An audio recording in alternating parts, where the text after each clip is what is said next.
मैं निवेदन करूंगा नरेंद्र जी से कि वे अपना स्थान लेंगे। साथ में माताजी और पिताजी से भी निवेदन है। और आर्य समाज घाटकोपर ऐसे कर्मठ, निष्ठावान एवं पुरुषार्थी वैदिक प्रचारक को सम्मानित करते हुए गर्व महसूस कर रहा है। तो इस मौके पर मैं आचार्य श्री नरेंद्र शास्त्री जी से निवेदन करूंगा कि वे अपने मन के भाव हमारे बीच में रखेंगे।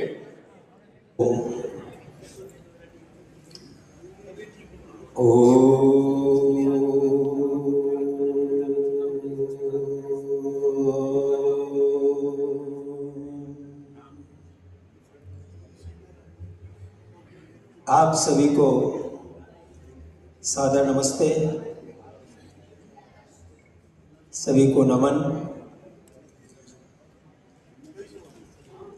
आप सभी ने मिलकर के आज जो भी मेरा सम्मान और पुरस्कार दिया है, मैं उसके लिए जितने भी यहाँ पर लोग उपस्थित, मैं सबका ही अभिनंदन करता हूँ। आर्य समाज घाटकोपर के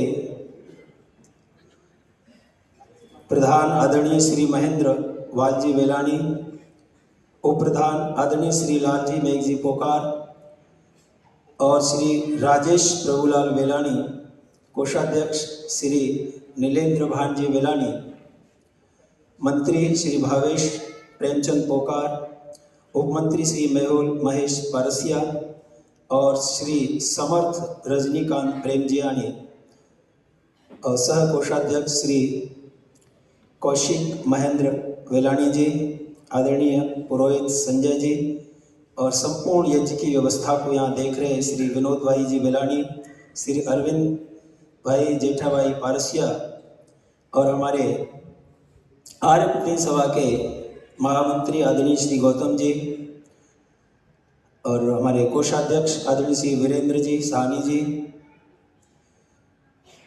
और हमारे इस आर्यवीर दल और प्रतिनिधि सभा का जो बीच में नेतृत्व करते हैं, अधिष्ठाता के रूप में आर्यवीर दल के अधिष्ठाता श्री विपिन भाई लद्दा भाई जी पटेल। बहुत लंबी लिस्ट है, मैं सबका ही अभिनंदन करता हूँ और सभी आर्य समाज हैं यहाँ पर उपस्थित हैं, सब आर्य समाजों का भी अभिनंदन करता हूँ। बस भोजन का समय है, बस थोड़े से विचार मैं आप लोगों के अपने मन के भाव रखते हुए वाणी को विराम की ओर लेकर के चलूंगा। आज ये मेरा बहुत ही बड़ा सौभाग्य है कि आज इस मंच से मुझे सम्मानित किया गया। मैं बहुत ही गौरव का अनुभव कर रहा हूँ। मेरा हृदय कृतज्ञता, विनय और उत्तरदायित्व इन तीनों भावों से इस समय परिपूर्ण है। मैं भाव विभोर हूँ और मैं अपने आप को बड़ा सौभाग्यशाली मानता हूँ कि आज आप लोगों के बीच में मुझे आप सभी ने इस योग्य समझा और मेरा सम्मान किया है।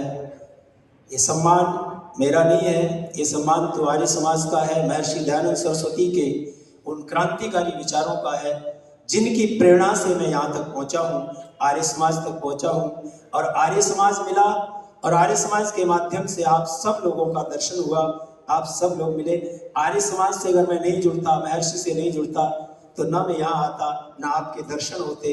तो आप सभी के दर्शन से भी मैं अभिभूत हूँ। वैसे मैं ये मानता हूँ कि आर्य समाज न होता तो वेद का ज्ञान नहीं होता। ये बहुत बड़ी बात है कि आर्य समाज के बिना जो वैदिक ज्ञान था वो इस भारत में पुनः हमें दिखाई नहीं देता। आर्य समाज की मैं कृपा मानता हूँ। मैं समझता हूँ आप लोग भी मेरी इस बात से सहमत होंगे कि आर्य समाज न होता तो वेदों का ज्ञान नहीं होता, क्योंकि वेद के ज्ञान को पढ़ने का, लिखने का, सुनने का अधिकार किसने दिलाया? वो केवल और केवल महर्षि स्वामी दयानंद सरस्वती ने जी हमें दिया और उन्हीं की कृपा से जो है आज हम सभी, मैं अपने आप को भी बोलता हूँ ब्राह्मण परिवार से नहीं हूँ, लेकिन मैं वेद पढ़ सका। ये किसकी? महर्षि की जो कृपा है मेरे ऊपर कि मैं यहाँ पर पहुँचा हूँ। तो और महर्षि ने कि नहीं ये वेद ज्ञान केवल ब्राह्मणों तक ही नहीं छोड़ा, उन्होंने बोला कि ये ज्ञान अगर ऋषि आते नहीं तो न तो ब्राह्मण के अलावा न क्षत्रिय को पता चलता, न वैश्य को पता चलता, न शूद्र को पता चलता। ये ज्ञान भारत में जब इस समय जिस तरह से यहाँ पर दिखाई दे रहा है वो दिखाई नहीं देता। तो ये ज्ञान की ज्योति, जैसा कल अंकित जी बता रहे थे आचार्य जी, उनका भी मैं हृदय से धन्यवाद करता हूँ। अंकित जी, हमारे दिनेश प्रतीक जी, बड़ा सुंदर जो है सुबह से कार्यक्रम चल रहा था कि यथेमाम वाचम कल्याणी का मंत्र का उद्घोष किया था उन्होंने कि ये जो वेद की वाणी है, जैसे अभी भी बता रहे थे, ईश्वर की जो भी चीज मिली है वो सबके लिए है, तो वेद वाणी क्यों सबके लिए नहीं है? तो इसको यदि हमारे बीच में रखा तो केवल महर्षि दयानंद ने रखा। इसीलिए मैं आर्य समाज के नाम से एक बात कहना चाहता हूं, आर्य समाज न होता तो वेद का ज्ञान नहीं होता, हिंदू सब कुछ होता पर हिंदुस्तान नहीं होता। आज जो हिंदुस्तान की सुंदर तस्वीर आप देख रहे हैं, ये वेद ज्ञान के कारण है। हम सब लोगों के अंदर वो वैदिक ज्ञान प्रवाहित हो रहा है, उसी के अच्छी विचार, अच्छी सुगंध उसी की है जो सबके अंदर हमें दिखाई दे रही है। सबसे पहले मैं उस माता को नमन करूंगा जिनकी वजह से ये पुरस्कार मुझे प्राप्त हुआ है। उस परिवार को मैं वंदन करूंगा जिनकी कृपा, जिनके घर में इस मां का आशीर्वाद उनको मिला, आदरणीय महेश बेलानी जी का परिवार। और मैं विशेषकर आर्य समाज घाटकोपर के सभी सदस्यों का भी अभिनंदन करूंगा कि उनको ये पुरस्कार देने का सौभाग्य मिला। ये सौभाग्य भी हर किसी को नहीं मिलता, ये सौभाग्य मिला है आर्य समाज घाटकोपर को, उनके लिए भी मैं अभिनंदन करता हूं। तो मेरा कहने का मतलब यही है, पुरोहित को उन्होंने समझा। पुरोहित शब्द का जो अर्थ है, जो सबका हित करे, पुरोहित मतलब सबका हित करे, वही पुरोहित होता है। और पुरोहित केवल कर्मकांडी नहीं होता, आर्य समाज के अंदर पुरोहित कर्मकांडी नहीं होता, पुरोहित समाज का निर्माता होता है और संस्कारों का दीप जलाकर भविष्य को उजागर करने वाला होता है। अगर पुरोहित है, अगर हम सही समझेंगे तो संस्कारों का जो दीपक है हर व्यक्ति के अंदर जो जलाता है वो केवल पुरोहित होता है। इसीलिए पुरोहित का बड़ा महत्वपूर्ण स्थान है और उस स्थान को आपने समझा है और ये पुरस्कार दिया है, जिससे मेरा उत्तरदायित्व और ज्यादा बढ़ जाता है। और यही जो संस्कार हमारे जीवन में आते हैं, वही संस्कार हमें धर्म, अर्थ, काम और मोक्ष की तरफ लेकर के जाते हैं। और आज जो आर्य पुरोहित पुरस्कार मुझे प्रदान किया है, इस उत्तरदायित्व का अधिकारी मैं अकेला नहीं हूँ। ये जो विचार, ये जो मुझे सम्मान मिला, ये उन विचारों का सम्मान है, ये उन मर्यादाओं का सम्मान है, ये सम्मान उन संस्कारों का सम्मान है जो वेद ने कहा मानव जीवन का प्राण है। ये संस्कार हमारे मानव जीवन का प्राण है। वैदिक प्रचार के माध्यम से, वेदों के माध्यम से हर घर के अंदर जो पहुंचाता है वह पुरोहित होता है। और वेद का आदेश भी है, मनुर्भव जनया देव्यम जनय, अर्थात मनुष्य बनो और देवतुल्य मानव का निर्माण करो। ये वेद का आदेश है। इसी वेद के आदेश के आधार पर मैं देखता हूं कि जो भी है, ये मेरे गुरु, माता पिता, सहयोगियों को ये सारा श्रेय जाता है। मैं अपने गुरुजनों के चरणों में भी वंदन करता हूं, जिन्होंने मुझे केवल मंत्रोच्चारण नहीं सिखाया, जिन्होंने मुझे केवल जो है वेद की दृष्टि नहीं दी, उन्होंने मर्यादा का पालन सिखाया, उन्होंने तपस्या का अर्थ मेरे जीवन में मुझे समझाया। आचार्य देवो भव, ये आचार्य देवो भव एक खाली सूक्ति नहीं है, केवल ये सूक्ति नहीं है कि वाक्य नहीं है, ये मेरे जीवन का मूल है। और गुरु का सानिध्य ही हमारा पथ प्रदर्शक जो है बनता है। आचार्य देवो भव के इस मंत्र के इस सूक्ति को मैं अपने जीवन में धारण करता हूं कि मुझे हमेशा गुरुओं का आशीर्वाद इसी प्रकार से आगे मिलता रहे। और मैं अपने माता पिता के चरणों में भी वंदन करता हूं, आज मेरे सामने भी हैं, और उन्हीं के संस्कार के द्वारा एक अच्छी नींव रखी गई मेरे जीवन में। मातृदेवो भव, पितृदेवो भव, उनका भी मैं हृदय से भी धन्यवाद करूंगा। माता पिता हमारे जीवन के अंदर वो संस्कार भर देते हैं, जिस संस्कारों को मिलने के बाद व्यक्ति आगे जो है टिकता नहीं है। अपने जीवन के उन संस्कारों, ये छोटे पर जो संस्कार मिलते हैं वही संस्कार उसके जीवन को आगे लेकर के जाते हैं। किसी चिंतक ने बड़ी सुंदर बात कही है कि मेरी माँ को गिनती नहीं आती यारो, मेरी माँ को गिनती नहीं आती यारो, मैं एक रोटी मांगता हूं और वो चुपके से 2 रख देती है। वो हमारी माँ होती है। और बच्चे से पूछा तेरी माँ कब सोती है, बोलता वो कभी नहीं सोती है। जब मैं सोता हूं तो मुझे वो सुलाती है, तब मुझे जगती दिखाई देती है, और जब मुझे जगना होता है तो वही मुझे जगाती है, तब भी मुझे जगती दिखाई देती है। वो माँ होती है। बच्चे को पता ही नहीं चलता कि मेरी माँ कब सोती है। और सबका ध्यान रखती है, केवल एक का नहीं, अपना सबका ध्यान रखते रखते जो अपना ध्यान रखना भूल जाती है, वो हमारी माँ होती है। तो ऐसे ही माँ के चरणों में मैं वंदन करता हूँ। कहने लगे पंडित जी का ये तो मूलों में पैदा हुआ है और ये पूरे परिवार के लिए बड़ा कष्टदायक है और माता पिता के मृत्यु का कारण बनेगा। तो मैं इस बात से थोड़ा मेरे अंदर खुशी होती है, महर्षि दयानंद सरस्वती भी है जी मूल में ही पैदा हुए थे, और जो मूली है बाकी सब मामूली है।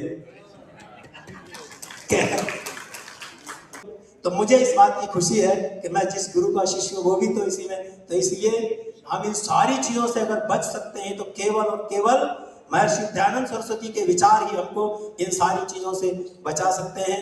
तो मैं यही कह रहा था कि माँ की लोरी, माँ की बोली, माँ के मन की शुद्ध धारा, और यही गढ़ती है आने वाले भविष्य का सितारा। आने वाले भविष्य का जो सितारा है यही गढ़ती है। आर्य पुरोहित बंधुओं का भी मैं खासकर से धर्मधर जी का भी मैं अपने हृदय से उनका धन्यवाद करूंगा। जब मैं पहली बार मुंबई आया सबसे पहले वही मिले, और आज तक मेरे को छोड़ा ही नहीं। हम दोनों जो है आज तक साथ में मिलकर के हर कार्य में साथ साथ चल रहे हैं, और ये हमेशा ईश्वर हमारे ऊपर कृपा रखे कि हमारी ये जोड़ी हमेशा आगे चलती रहे। तभी ये कार्य, मैं जो कार्य कर पा रहा हूँ तो वो मुझे आगे उकसाते रहते हैं, अभी ये करना है वो करना है। कभी कभी मैं जो है थोड़ा सा सुस्त हो जाता हूँ कार्यों में, तो वो फिर से मुझे जगा देते हैं कि नहीं चलना है। तो इस तरह से ये कार्य को आगे बढ़ाते रहते हैं। सभी आर्य समाज यहाँ पर उपस्थित है, मैं हृदय से उनका भी आभारी हूँ और उन सभी परिवारों का धन्यवाद करता हूँ। आर्य समाज सांताक्रूज का विशेष करके कि मुझे पुरोहित की सेवा का अवसर वहाँ पर मिला, और आज तक मैं वहाँ पर सेवा दे रहा हूँ, कर रहा हूँ। और मनुष्य का शरीर तो मित्रों जन्म से मिलता है, मनुष्य का शरीर जन्म से मिलता है, लेकिन मनुष्यता जन्म से नहीं मिलती। उसके लिए क्या है? संस्कार। बिना संस्कारों के मनुष्यता नहीं आएगी। और संस्कार कैसे आएंगे? पुरोहित को बुलाना पड़ेगा। बिना पुरोहित के संस्कारों का वर्धन नहीं होगा, और संस्कार नहीं हो तो संस्कृति की रक्षा नहीं होगी। संस्कृति की रक्षा संस्कारों से होगी, और संस्कार पुरोहित से होंगे, और जब संस्कार अच्छे होंगे, मनुष्यता होगी, तब वो सच्चे अर्थों में जो हमने बोला ना अभी मैंने मनुर्भव तब जाकर के हमारा पूरा होगा। तो मैं हृदय से सभी का धन्यवाद कर रहा हूँ। वयम राष्ट्रीय जागृयाम पुरोहित, जब तक हमारा जो पुरोहित जो है राष्ट्र का जागरूक रहेगा तो वहां सब कुछ ठीक होगा। क्योंकि ये मैं बता देना चाहता हूँ कि पुरोहित के बिना ये राष्ट्र संस्कार विहीन हो जाता है। तो संस्कारों को जगाना पड़ेगा, और वो कब जगेगा? जब हमें प्रयास करना पड़ेगा। जब आप प्रयास करेंगे तब ये सब होगा।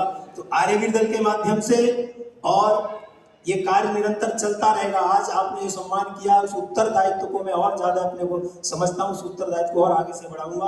और राजघाट गुरुकुल जो चल रहा है हमारा, उसमें भी मेरा सहयोग हम मिलकर के चला रहे हैं। जितना भी संस्कार बच्चों को दे सकते हैं उतना प्रयास करते हैं। और अंत में यही बात करूंगा, जो मैं संकल्प लेना चाहता हूँ उस संकल्प को आप भी मेरे साथ में लीजिए, मेरे साथ दोहराइए, तभी ये राष्ट्र जो है मजबूत होगा। एक बार मेरे संकल्प को आप अपना संकल्प भी बना लीजिए, तो हम और आप दोनों मिलकर के उस संकल्प को साकार करने के लिए आगे बढ़ेंगे। आर्य समाज की, मेरे साथ बोलिए, आर्य समाज की वैदिक परंपरा को घर घर तक पहुंचाएंगे। भारत को फिर से संस्कारों के बल पर विश्व गुरु बनाएंगे।